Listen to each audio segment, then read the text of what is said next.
Herzlich willkommen zum heutigen Panorama aus Bern. Wir haben folgende Themen für euch parat.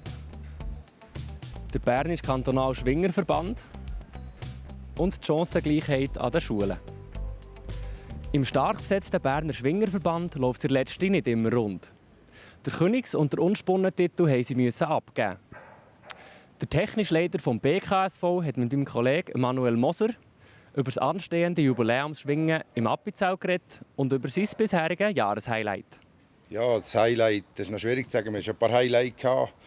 Für mich war das Highlight sicher, als der Walter Adrian am Schwarzseeschwingen der Giger Samuel hat bezwungen. Für mich persönlich ein wichtiger Gang, auch für die ganze Berner Mannschaft. Da haben wir gesehen, es ist möglich, den Giger Samuel auf den Rücken zu legen. Schauen wir auf das Jubiläumsschwingen, das Highlight von diesem Jahr. Wenn du so schweizweit schaust, wer sind deine Favoriten und wieso? Ja, Favoriten haben wir natürlich auch eine Menge. Wir haben jetzt in der Ostschweiz angefangen, dort mit dem Giger Sami, mit dem Schlegelwerner, die Brüder Schneider, mit Orlik Harmon und Totamian. Das ist eine ganze Reihe, die Favoriten haben. Aber sicher auch die zwei von der Innerschweiz, der Reichmut Pirmin, Vicky Joel. Wer ist bei den Berner vorne dabei? Ja, in erster Linie ist sicher der Studemann Fabian, der Walter Edu. Ich glaube, das sind die zwei potenziellsten, die wir haben im Moment. Noch andere gute Schwinger, Eschbacher Matthias, Burger Matthias, der super schwingt. Aber wir haben ja die Jungen, die sehr viel Freude machen. Mit dem Hilbrunner Fabian, mit dem Moser Michel. Ich glaube, das sind ja ein paar, die dort ganz vorne mitschwingen können. Dann schauen wir kurz zurück auf das Rigi-Schwingen, Berner Festspiel, kann man sagen. ISV mit Vicky, Reichmut, die nicht anwesend waren. Wie findest du das? Was sagst du dazu? Ja, es war sicher nicht gut, dass die Innerschweizer so schwach vertreten waren. Auf einer anderen Stelle begreifen ja. Wir haben 4 Bergfeste, die wir jeden Teilverband besuchen kann. Der Einzelschwinger kann 3 machen von denen. Und jetzt haben sich auch die ein bisschen entschieden, den Rigi vielleicht rauszulassen.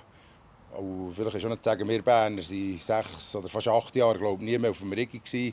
Unsere Spitzenschwinger, die haben gar keinen Rigi-Kranz. Und darum wollten die alle unbedingt durch wollen. Und so hat es sicher einfach auch die Ungleichheit gegeben im Stärkenverhältnis. Was wird deiner Meinung nach momentan zu viel diskutiert im Schwingsport und was vielleicht zu wenig? Ja, zu viel wird sicher über die Kampfrichterei wird diskutiert. Das ist, man muss sehen, dass sie immer Tatsachen entscheiden, die die Leute müssen treffen müssen. Das sind Sekundenbruchteile, die müssen entscheiden müssen. Manchmal muss man auch da ein bisschen Verständnis haben für einen Gang, der vielleicht nicht ganz so entschieden wird, wie es die Leute sehen. Und ich glaube, dort hier sollte man vielleicht auch die Leistungen ein bisschen honorieren, die Leute hier vollbringen.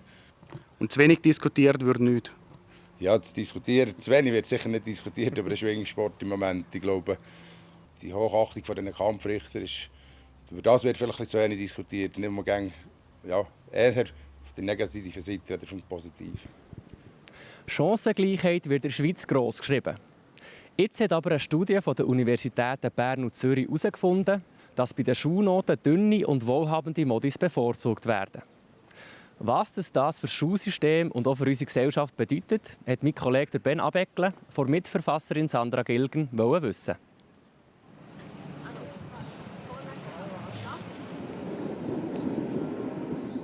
Ja, wir haben herausgefunden, dass Lehrpersonen leider nicht ganz objektiv bewerten und dass Faktoren wie Körpergewicht, Geschlecht, ethnische Herkunft und soziale Herkunft alle eine Rolle spielen und dass das wie auch akkumuliert. Also quasi, wenn ich Gio bin, mit migrantischem Hintergrund, sozial schwächerer Familie und übergewichtig, dann habe ich die grössten Nachteile. Also es gibt eigentlich recht viele Experimente zur Diskriminierung und dann hört man wie oft, wenn man so ein Experiment macht, ja, aber ist das denn wirklich auch im echten Leben so, wenn die Lehrpersonen die Schüler und Schülerinnen schon lange kennen? Viele Leute haben das bezweifelt und wir haben gedacht, wir schauen das mal an mit einem riesen Datensatz mit über 14'000 Schüler und Schülerinnen. Das war so die Idee. Was macht man jetzt mit dem Ergebnis, respektive ist es zum Schluss so anwendbar auf das Schulsystem, auf das Bildungssystem? Ja, also wir erhoffen uns natürlich sehr fest, dass das dazu führt, dass sich die Leute ein bisschen mehr hinterfragen, dass alle, also wir alle, also in mir arbeiten Stereotyp, in allen passiert das, dass wir Leute schubladisieren, dass wir Leute mit einer bestimmten Brille anschauen. Und ich würde mir hoffen, dass da mehr Bewusstsein reinkommt, dass Lehrpersonen sich nochmal hinterfragen, bevor sie eine Bewertung machen. Und mir ist bewusst, es ist schon so ein schwieriger Job, den sie machen, und es ist viel verlangt, aber trotzdem wäre es wichtig und probieren auch, um das einfacher zu machen, so möglichst Raster zu haben, zum Bewerten, wo einem helfen, möglichst objektiv Leute zu bewerten. Wenn wir schon in einem System drin sind, wo alles bewertet werden muss.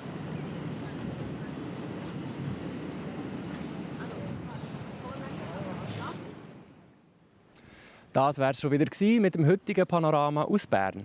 Die ausführlichen Artikel zu allen Themen findet ihr wie immer bei uns auf der Website oder auch in der App. Jetzt erzählen euch meine Kolleginnen und Kollegen von Meteo News, wie das Wetter in den nächsten Tagen wird.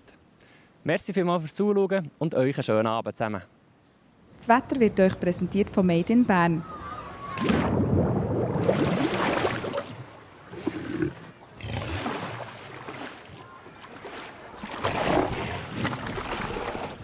Bärenstarke Sommerferien. Made in Bern. Herzlich willkommen bei Ihrem Plattform Jodwetter für den Kanton Bern vom 26. Juli. Es freut mich, Sie wiederzusehen.